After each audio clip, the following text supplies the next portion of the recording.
இன்றைக்கி நம்ம meaning and scope of accounts இதை பற்றின ஒரு வீடியோஸ் தான் பார்க்க போகிறோம். ஃபஸ்ட்டு நம்ம புக்கில் எடுத்த உடனே நம்மளுக்கு ஒரு மைண்ட் மேப் கொடுத்துருப்பாங்க. ஸோ அதனால் நம்ம என்ன பண்ணணும்னா அந்த மைண்ட் மேப்பை ஃபுல்லாக அனலைஸ் பண்ண போகிறோம். ஸோ நம்ம போய் மைண்ட் மேப் போய் பார்க்கலாம். ஃபர்ஸ்ட் இதுதான் உங்கள் ஃபஸ்ட்டு மைண்ட் மேப்பாக இருக்கும். பேஜ் நம்பர் 1.2 இருக்கும். ஃபஸ்ட்டு எடுத்தோடனே ப்ரொசீஜர் ஆஃப் அக்கௌண்டிங். இந்த ப்ரொசீஜர் ஆஃப் அக்கௌண்டிங்கில் 2 டைப் இருக்குது. ஒன்று ஜெனரேட்டிங் ஃபினான்ஷியல் இன்ஃபர்மேஷன், இன்னொன்று என்னென்னா using the financial information. First நீங்கள் ஜெனரேட் த ஃபினான்ஷியல் இன்ஃபர்மேஷனை என்ன பண்ணணும், என்னென்ன இருக்கும், எப்படியெல்லாம் ஜெனரேட் பண்ணணும் அப்படின்றதுக்கு ஒரு அனலைசிங் கொடுத்துருப்பாங்க. அது என்ன அனலைசிங்னா ரெக்கார்டிங், கிளாஸிஃபையிங் அண்ட் சம்மரைசிங். இந்த 3த்தையும் ஃபஸ்ட்டு நீங்கள் ஃபினான்ஷியல் இன்ஃபர்மேஷனாக ஜெனரேட் பண்ணணும். ஒரு அக்கௌண்ட்டை நீங்கள் க்ரியேட் பண்ணணுன்னா அதுக்கப்புறமே தான் யூஸ் த ஃபினான்ஷியல் இன்ஃபர்மேஷனுக்கு நீங்கள் உள்ளே போக முடியும். யூஸ் த ஃபினான்ஷியல் இன்ஃபர்மேஷனை நீங்கள் ஜெனரேட் பண்ணதை வச்சு நீங்கள் யூஸ் பண்ண போகிறீங்க. அது என்னென்னா analysing, interpreting and communication. First analyse பண்ணுவீங்க, அப்புறம் இன்டர்ப்ரெட்டிங் பண்ணுவீங்க, அப்புறம் கம்யூனிகேட் பண்ணுவீங்க.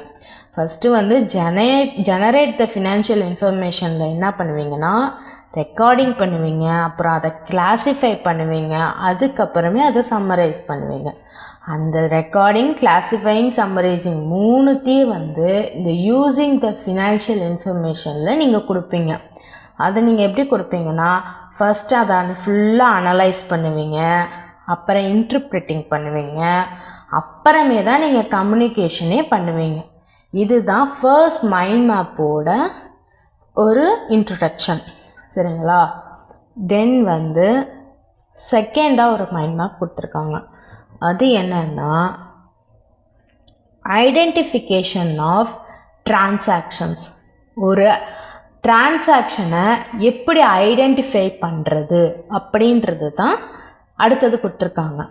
அதில் 3 டைப் கொடுத்துருக்காங்க. ஐடென்டிஃபிகேஷன் ஆஃப் டிரான்சாக்ஷனில் 3 டைப்ஸ் இருக்குது. ஃபஸ்ட்டு என்னென்னா இன்புட், அப்புறமே அக்கௌண்டிங் சைக்கிள், அதுக்கப்புறமே அவுட்புட். ஃபஸ்ட்டு நம்ம எதை பண்ணாலும் நம்ம அதோட இன்புட்டாக நம்ம பார்க்கணும். இன்புட்டில் என்னென்ன இருக்குன்னா identification of economic events. Economic ஈவெண்ட்டை ஐடென்டிஃபை பண்ணோம். And transactions measured in financial terms. ஒரு ஃபினான்ஷியல் டேர்ம்ஸை டிரான்சாக்ஷன் பண்ணும். மெஷர் பண்ணுறது டிரான்சாக்ஷன் பண்ணும். ஃபஸ்ட்டு இன்புட்டில் என்னென்னலாம் இருக்கணும், எக்கனாமிக் ஈவெண்ட்ஸை ஐடென்டிஃபிகேஷன் பண்ணணும். அண்ட் தென் ஃபினான்ஷியல் டேர்மை மெஷரில் டிரான்சாக்ஷன் பண்ணணும். Transact the measure. அதுக்கப்புறமே அக்கௌண்டிங் சைக்கிள், செகண்ட் டைப்.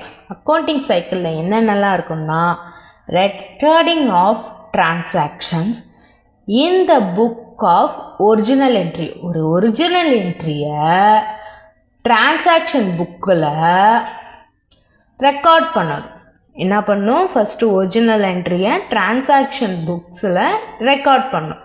அப்புறமே என்ன பண்ணணுன்னா அந்த ரெக்கார்ட் பண்ணியிருக்கீங்களா ஒரிஜினல் என்ட்ரியை, அந்த ஒரிஜினல் என்ட்ரியை லெஜர் போஸ்ட் பண்ணணும். அதுனா போஸ்ட் டு லெஜர்.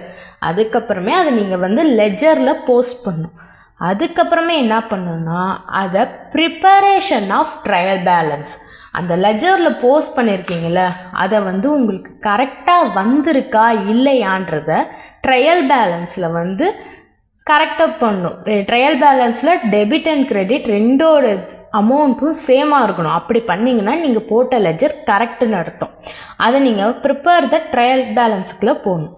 அதுக்கப்புறமே ஃபைனலாக ப்ரிப்பேர் த ஃபைனல் அக்கௌண்ட்ஸ் அப்படின்னு சொல்லி கொண்டு வந்துடணும். புரியுதுங்களா? ஃபஸ்ட்டு என்ன பண்ணணும், ரெக்கார்ட் பண்ணணும். அக்கௌண்டிங் சைக்கிள் என்ன பண்ணணுன்னா ஒரிஜினல் என்ட்ரியை ரெக்கார்ட் பண்ணணும்.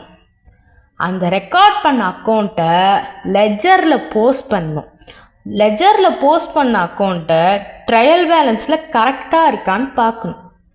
இந்த ட்ரையல் பேலன்ஸில் கரெக்டாக இருக்குதான்னு பார்த்த உடனே ஃபைனல் அக்கௌண்ட்ஸை ப்ரிப்பரேஷன் பண்ணும். இதுதான் அக்கௌண்டிங் சைக்கிளோட ஒரு பார்ட்.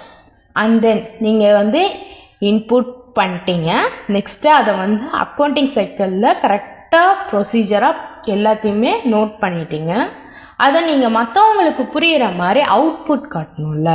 இப்போ அந்த அவுட்புட் எப்படி காட்டணும்னு நம்மளுக்கு தெரியணும்ல. அதுக்கு தான் கம்யூனிகேட் பண்ணும். Communicating information to user. Communicating information to user. இதில் 2 யூசர் இருக்காங்க. ஒன்று இன்டர்னல் யூஸராக இருக்காங்க, இன்னும் எக்ஸ்டர்னல் யூஸராக இருக்காங்க. ஃபார் எக்ஸாம்பிளுக்கு ஒரு இது சொல்லணும்னா, இன்டர்னல் யூஸருன்றது அந்த கடைக்குள்ளேயே வேலை செய்கிறவங்க, மேனேஜ் பண்ணுறவங்க, அவங்கெல்லாம் வருவாங்க. அதுக்கு என்னென்னலாம் சொல்லலாம்னா board of directors, partners, managers and officer.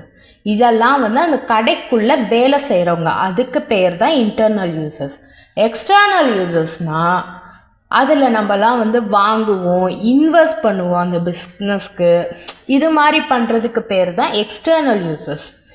அவங்களாம் யாரெல்லாம் வருவாங்கன்னா investor, lenders, suppliers, government agencies and customers. இவங்கெல்லாம் என்னென்னா எக்ஸ்டர்னல் யூசர்ஸாக வருவாங்க. இப்போ இதெல்லாம் சேர்ந்தது தான் ஒரு அக்கௌண்ட்ஸ். ஒரு பிஸ்னஸ் எப்படி ரன் பண்ணணும், அக்கௌண்டிங்கை எப்படி மேனேஜ் பண்ணணும், நம்ம அடுத்தடுத்ததுக்கு எப்படியெல்லாம் கொண்டு போகணும், இதை தான் இந்த மைண்ட் மேப்பாக நம்ம புக்ஸில் ஃபர்ஸ்ட் பேஜில் கொடுத்துருக்காங்க. இதை நம்ம பெருசாக எடுத்துக்கிறது இல்லை. ஸோ அதனால் இதை நீங்கள் நல்லா புரிஞ்சுக்கிட்டிங்கன்னா ஈஸியாக இருக்கும் அக்கௌண்டன்சி. தேங்க்யூ.